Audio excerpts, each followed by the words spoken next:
సత్యమూర్తి గారు, డల్లాస్లో మాట్లాడితే ఇక్కడ ఎవరికో వెన్నులో వణుకు పుట్టింది. ఏంటి ఆ డైలాగ్ అంటే చాలానే ఉన్నాయి, కానీ ఒక్క మాటకు మాత్రం గజగజ వణికిపోతుంది ఒక పార్టీ. ఏంటి ఆ మాట, ఏదా పార్టీ అంటే ఏం చెప్తారు మీరు? ఇందులో రహస్యం దాపరికం ఏముంది? జగన్మోహన్ రెడ్డి వణికిపోయి ఉంటాడు పాపం. ఎందుకంటే మొన్న పవన్ కళ్యాణ్ చెప్పాడు 3 టర్మ్స్ ఈ గవర్నమెంట్ ఉంటే రాష్ట్రం అభివృద్ధి చెందుతుంది అని చెప్పి. లోకేష్ కూడా అదే చెప్పాడు, 15 సంవత్సరాలు ఇంకా మేమేమి ఉంటాము. ఎందుకంటే ప్రజలకి కావలసినవన్నీ కూడా ఆ స్థాయిలో మేము చేస్తున్నాము. ఈ 5 సంవత్సరాల కాలంలోనే 20 లక్షల ఉద్యోగాలు కల్పించే కార్యక్రమాన్ని చేస్తున్నాము. ఇప్పటికే చాలా వరకు చేశాము. ఎంప్లాయ్మెంట్ జనరేషన్తో పాటు అమరావతి నిర్మాణం శరవేగంతో ముందుకెళ్తున్నది.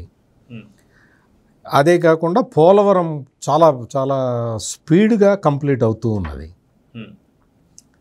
మరి కావాల్సింది ఇదే కదా, ప్రజలకి కావాల్సింది ఇదే కదా. వీటితో పోని మీరందరూ ఇదంతా కూడా అభివృద్ధి కింద లెక్కేసినా కానీ సంక్షేమం అనేది అది మామూలుగా ఎవరు ఊహించనంత చేస్తూ ఉన్నారు. దాంతో అందుకనే ఇప్పుడు ప్రజల్లో ఈ జగన్మోహన్ రెడ్డి ఎంత రెచ్చగొడదామని చూసినా, అంటే ప్రజల్లో అసంతృప్తి రెచ్చగొట్టడానికి ఈ జగన్మోహన్ రెడ్డి శత విధాల ప్రయత్నం చేస్తూ ఉన్నాడు. కులాలని తీసుకొచ్చాడు, కులాల మధ్య తగాదా పెట్టడానికి ప్రయత్నం చేస్తూనే ఉన్నాడు, ఇంకా చేస్తూనే ఉన్నాడు. పవన్ కళ్యాణ్ని వ్యక్తిగతంగా ఈ మధ్య మీరు చూడండి, వ్యక్తిగతంగా దాడి చేయటం ప్రారంభించారు, ఎక్కువ చేస్తున్నారు. పవన్ కళ్యాణ్ వ్యక్తిత్వాన్ని కించపరచడానికి శత విధాల ప్రయత్నం చేస్తూ ఉన్నారు. At the same time Nara లోకేష్ని టార్గెట్ చేసుకున్నారు. నారా లోకేష్ని టార్గెట్ చేసుకొని ఆయనకి సంబంధించిన ఆయన ఇప్పుడు ఏదో కంపెనీ తెచ్చాడు అనుకో, ఆ కంపెనీ మేము తెచ్చాం, ఆ కంపెనీ మేము తెచ్చామని చెప్పుకోవటం అనమాట. అట్లా బిలిటిల్ చేయటానికి లోకేష్ను కూడా ప్రయత్నం చేస్తూ ఉన్నారు. ఇదంతా ఎందుకు అంటే ఇవి ప్రాంతీయ విభేదాలు, కుల విభేదాలు రెచ్చగొట్టడంతో పాటు ఈ అంశాలను కూడా తీసుకొస్తున్నారు. ఎందుకు తీసుకొస్తున్నది ఈ వైసీపీ, ఎందుకు తీసుకొస్తున్నది అంటే కారణం ఏంటి అంటే తెలుగుదేశం, జనసేన, భారతీయ జనతా పార్టీ కూటమి ఎక్కడ విడిపోయేలాగా కనపట్టాల. జగన్మోహన్ రెడ్డి ఫ్రస్ట్రేషన్ అది.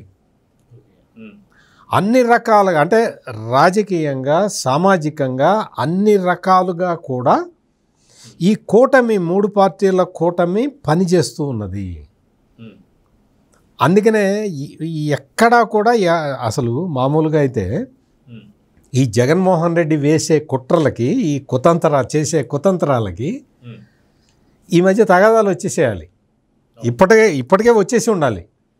కానీ ఎక్కడ రాకుండా ఎందుకున్నాయి అంటే సంక్షేమంలో దూసుకుపోతున్నారు, అభివృద్ధిలో వేగంగా ముందరికి కదులుతూ ఉన్నారు, ఎవరికి వాళ్ళు బిజీగా ఉన్నారు. సీఎం చంద్రబాబు చూస్తే ఆయన బిజీగా ఉన్నాడు, పవన్ కళ్యాణ్ ఇంకా బిజీగా ఉన్నాడు, వాళ్ళిద్దరికన్నా ఎక్కువ బిజీగా లోకేష్ ఉన్నాడు. ఇంకా వీళ్ళు బిజీగా ఉండటం వల్ల ఏమవుతున్నది అంటే యాక్సిలరేటెడ్ గ్రోత్ వచ్చేస్తూ ఉన్నది. యాక్సిలరేటెడ్ గ్రోత్ వస్తూ ఉంటే ఏమవుతున్నది అంటే మొత్తం సమాజంలో ఉన్న అన్ని వర్గాల ప్రజలు కూడా సంతృప్తిగా ఉన్నారు. ఆయన చంద్రబాబు నాయుడు మొన్న అంటే ఆయన రెగ్యులర్గా ఇటువంటి సర్వేలు చేయించుకుంటూ ఉంటారు. ఈ సంక్షేమ పథకాల మీద ప్రజలకి ఏ విధమైన అభిప్రాయం ఉన్నది, వాళ్ళు ఎంత సాటిస్ఫైడ్గా ఉన్నారు అనేది చూసుకుంటే ఆయన ఆర్టీజీఎస్లో మొన్న సమీక్ష చేసినప్పుడు చూసుకుంటే దాదాపుగా 90-95% సాచ్యురేషన్ లెవెల్స్ ఉన్నాయి. అంటే వాళ్ళు సంతృప్తిగా ఉన్నారు అని. ఇది ప్రజల మూడుని ఇండికేట్ చేస్తూ ఉన్నది. అందుకని చంద్రబాబు కానీ, పవన్ కళ్యాణ్ కానీ, లోకేష్ కానీ వీళ్ళకి ప్రజలకి మనం చేయాల్సింది ఇది అని ఒక స్థిరమైన నిర్ణయంతో ఉన్నారు కాబట్టి పక్కడబందీగా ముందరకెళ్తూ ఉన్నారు. అందుకని రాష్ట్రంలో ప్రజలు బిజీగా ఉన్నారు, రాష్ట్రంలో నాయకులు బిజీగా ఉన్నారు, రాష్ట్రం మొత్తం బిజీగా ఉంది, ఒక్క జగన్మోహన్ రెడ్డి తప్ప. జగన్మోహన్ రెడ్డితో పాటు ఖాళీగా ఉన్న వాళ్ళు ఇంకొక 4-5 వ్యక్తులు ఉన్నారు. ఆయన పేరుని నాని, అంబటి రాంబాబు, ఇటువంటి ఇంకొక 2 వాళ్ళు ఫ్రీగా ఉన్నారు, వాళ్ళకి పని లేదు పాట లేదు. పోలీసులు కూడా అరెస్ట్ చేయట్లేదు వాళ్ళని, వాళ్ళు దే ఆర్ వెయిటింగ్. ఎప్పుడు అరెస్ట్ చేస్తారా? ఏదో కేసులో అరెస్ట్ చేయడం కొంచెం మాకు ఇది వస్తుంది. ఈ బయట ఉంటే ఈ జగన్మోహన్ రెడ్డి చెప్పిన స్పీచ్లు వినలేక వస్తున్నాము. పట్టుకుంటే వదలటం లేదు. పేరుని నాని అన్నాడు కదా, ఈ జగన్మోహన్ రెడ్డి పట్టుకుంటే వదలడండి, చెప్తూనే ఉంటాడు సోది అని చెప్పి అన్నాడు కదా. అందుకని ఈ జగన్మోహన్ రెడ్డి సోది వినలేకపోతున్నామండి, మమ్మల్ని అరెస్ట్ చేయండి, ఎప్పుడు అరెస్ట్ చేస్తారని అడుగుతున్నారు అంబటి రాంబాబు, పేరుని నాని, వీళ్ళందరూ కూడా. ఆ పరిస్థితుల్లో వీళ్ళందరూ కూడా ఈ 4 ఖాళీగా ఉన్నారు, అటువైపు కూటమి నేతలందరూ బిజీగా ఉన్నారు. అందుకని స్టేట్ మొత్తం బిజీగా ఉంది, ముందరికి వెళ్తూ ఉన్నారు. 15 ఏళ్ళు అని చెప్పేసి ఇప్పటికే దాదాపు చాలాసార్లు పవన్ కళ్యాణ్ గారు అన్నారు, అదేవిధంగా లోకేష్ గారు అన్నారు. సో ఎందుకు 15 ఏళ్ళు? వాస్తవానికి 2014 నుంచి 19 దాకా టీడీపీ గవర్నమెంట్ మనం చూసాం. 2019లో అనూహ్యంగా కొన్ని నారాసుర రక్త చరిత్ర కావచ్చు, కొన్ని ఆయుధాలు ఏదైతే కోడికత్తి కావచ్చు, ఇలాంటివన్నీ కూడా యూజ్ చేసి అది వైసీపీ వచ్చింది. ఒకవేళ నిజంగా 2014 నుంచి 19 దాకా ఉన్నటువంటి ఒక టీడీపీ గవర్నమెంట్, ఒకవేళ తర్వాత కూటమి ఏర్పడినా లేదంటే టీడీపీ ఉన్నా సరే, నిజంగా ఇప్పటిదాకా ఉండుంటే, అంటే పూర్తిగా ప్రజావేదికను కూల్చడంతో ఏంటి జగన్మోహన్ రెడ్డి అని చూసాం. సో ఎంత విధ్వంసానికి గురైందో అదొక్కటి ఉదాహరణ చాలు. ఒకవేళ నిజంగా 19 నుంచి 24 దాకా టీడీపీ లేదా కూటమి కలిసి ఉండుంటే ఇప్పుడు రాష్ట్రం ఎలా ఉండేదంటే ఏం చెప్తారు? అంటే ఇప్పుడు 2014లో రాష్ట్రం విడిపోయిన తర్వాత కొత్త రాష్ట్రం, కనీసం రాజధాని కూడా లేని రాష్ట్రం, పైగా లోటు బడ్జెట్ తోటి ఏర్పడ్డ రాష్ట్రం. ఈ రాష్ట్రానికి ఒక అనుభవజ్ఞుడైన ముఖ్యమంత్రి కావాలి అని చెప్పి ప్రజలు ఏరికోరి చంద్రబాబు నాయుడిని సెలెక్ట్ చేసుకున్నారు. ప్రజలు నా మీద ఇంత బాధ్యత ఉంచారు, నేను ఈ కొత్త రాష్ట్రాన్ని నేను ముందరికి తీసుకెళ్లాల్సిన బాధ్యత నా మీద ప్రజలు పెట్టారు అన్న ఒక దృఢ సంకల్పంతో ఆ రోజున చంద్రబాబు నాయుడు ఏవి పట్టించుకోకుండా, అంటే రాజకీయపరమైన అంశాలు ఏవి పట్టించుకోకుండా అభివృద్ధి మీద కాన్సన్ట్రేషన్ చేసి, నిజంగా అప్పుడు చేయాల్సిన పని అదే. ఎందుకు రాజధాని ఎక్కడ పెట్టాలో ఒక నిర్ణయం తీసుకోవాలి, రాజధాని పెట్టాలి, రాజధాని పెట్టడానికి దానికి ఒక స్కీమ్, మాస్టర్ స్కీమ్ ఒకటి రూపొందించాలి. రూపొందించిన తర్వాత ఆర్థిక ఇబ్బందులు లేకుండా, ఆర్థిక ఇబ్బందులు పడకుండా, ఎక్కువ పెట్టుబడి పెట్టకుండా ఒక క్యాపిటల్ని నిర్మించుకోవాలి అన్న ఉద్దేశంతో సెల్ఫ్ సస్టైనబుల్ ప్రాజెక్ట్ ఒకటి తీసుకొని వచ్చి దానికి అమరావతి అని పేరు పెట్టి ఈ విధంగా ఉంటుంది అని చెబుతూ ఉంటే, దాంతో ఏమైంది అంటే అప్పట్లో భవిష్యత్తులో ఇట్లా ఉండబోతున్నది అని చూపించిన వాటిని జగన్మోహన్ రెడ్డి వక్రీకరించి ఇవన్నీ గ్రాఫిక్స్ అని చెప్పాడు. చాలా విపరీతమైన ప్రచారం చేశాడు, మనం చూసాం, దారుణమైన ప్రచారం. ఒక ఏదో సెట్టింగులు వేస్తున్నారు, అది వేస్తున్నారు, ఇది వేస్తున్నారు. అక్కడ పర్మనెంట్ బిల్డింగులు కట్టి ఉన్నా కానీ జగన్మోహన్ రెడ్డి ఒక చెడు ప్రచారాన్ని చేశాడు. అవన్నీ గ్రాఫిక్స్ అన్నాడు. అదే గ్రాఫిక్స్ నుంచి పరిపాలించాడు.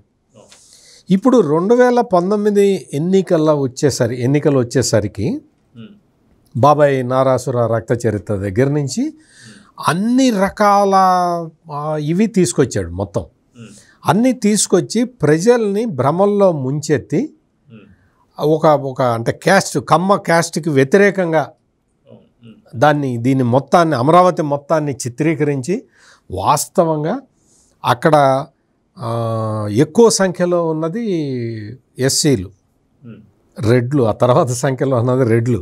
అక్కడ రియల్ ఎస్టేట్ వ్యాపారం చేసేదంతా రెడ్లు. కానీ దాన్ని కమరావతి అని ప్రచారం చేశాడు ఈ జగన్మోహన్ రెడ్డి. దాంతో అమరావతి బయట వెలుపల ఉన్న వాళ్ళందరికీ అర్థం కాల, ఒక కన్ఫ్యూజింగ్ స్టేట్లోకి వెళ్ళారు. ఇది నిజమే కావాలన్నట్టుగా జగన్మోహన్ రెడ్డి భ్రమ కల్పించాడు. ఓట్లు వేయించుకున్నాడు. ఓట్లు వేయించుకున్న తర్వాత 2019లో గెలిచిన రోజు నుంచి విధ్వంసం మొదలుపెట్టాడు. ఆ విధ్వంసం బిల్డింగు కూలగొట్టడం తోటి మొదలుపెట్టాడు. మనుషుల జీవితాన్ని కూలగొట్టే వరకు వచ్చాడు. మొత్తం రాష్ట్ర ప్రజల జీవితాలని చిన్న భిన్నం చేసేసాడు. అదే కనుక మీరన్నట్టు 2019లో మళ్ళీ చంద్రబాబు నాయుడే గెలిచి ఉన్నట్టయితే ఈ పాటికి అమరావతి రాజధాని పూర్తయి ఉండేది. పోలవరం ఈ పాటికి కంప్లీట్ అయిపోయి మొత్తం అంతా రాష్ట్రం అంతా సస్యశ్యామలంగా మారిపోయి ఉండేది. ఇవే కాకుండా ఆ రోజు వేసిన ప్లాన్ ప్రకారం విశాఖపట్నం ఐటీ హబ్గా ఎవాల్వ్ అయి ఉండేది. మొత్తం పారిశ్రామికీకరణతో రాయలసీమ కళకళలాడుతూ ఉండేది. ఇవే కాకుండా పర్యాటక క్షేత్రాలని టూరిజం ప్రాజెక్టులని డెవలప్ చేయటంలో కూడా ఆ రోజున చంద్రబాబు నాయుడు తీసుకున్న ఇనిషియేటివ్ ముందరకెళ్ళి ఉండేది. సర్వీస్ సెక్టార్లో విపరీతమైన గ్రోత్ వచ్చి ఉండేది.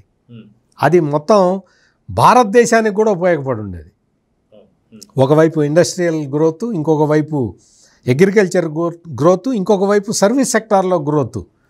3 సెక్టార్లలో గ్రోత్ తీసుకొచ్చి మొత్తం భారతదేశానికి కూడా ఇప్పుడు నరేంద్ర మోడీ డైరెక్షన్లో ఇండియా ఎటుపోతున్నదో మనం చూస్తూ ఉన్నాం. ఓ విజన్ 2047 పెట్టుకొని పోతూ ఉంటే దానికి ఆంధ్రప్రదేశ్ కాంట్రిబ్యూట్ చేసి మొత్తం దేశం మొత్తాన్ని ప్రగతి పదంలో నడిపించే స్థాయికి ఆంధ్రప్రదేశ్ ఇప్పటికీ ఎవాల్వ్ అయి ఉండేది. కానీ మధ్యలో ఈ జగన్మోహన్ రెడ్డి అంటే ఇదివరకు మనం చూసాం, రామాయణంలో విన్నాం కదా, విశ్వామిత్రుడు యజ్ఞం చేస్తూ ఉంటే పైన మారీచుడు సుబాహుడు అని వాళ్ళు ఇద్దరు వచ్చి ఆ యజ్ఞాన్ని ధ్వంసం చేయడానికి అందులో రక్తం మాంసం వేస్తూ ఉంటే ఆయన వెళ్ళి రామలక్ష్మణులను తీసుకొని వస్తే వాళ్ళు ఆ యజ్ఞాన్ని కాపాడతారు ఆ రాక్షసుల బారి నుంచి. ఇప్పుడు ఏమైంది అంటే మొత్తం ఈ జగన్మోహన్ రెడ్డి వచ్చి ఆ యజ్ఞంలో మొత్తం ధ్వంసం చేసేసాడు. చేసిన తర్వాత ఇప్పుడు మళ్ళీ రీబిల్ట్ ఆంధ్రప్రదేశ్ చేస్తూ ఉన్నారు.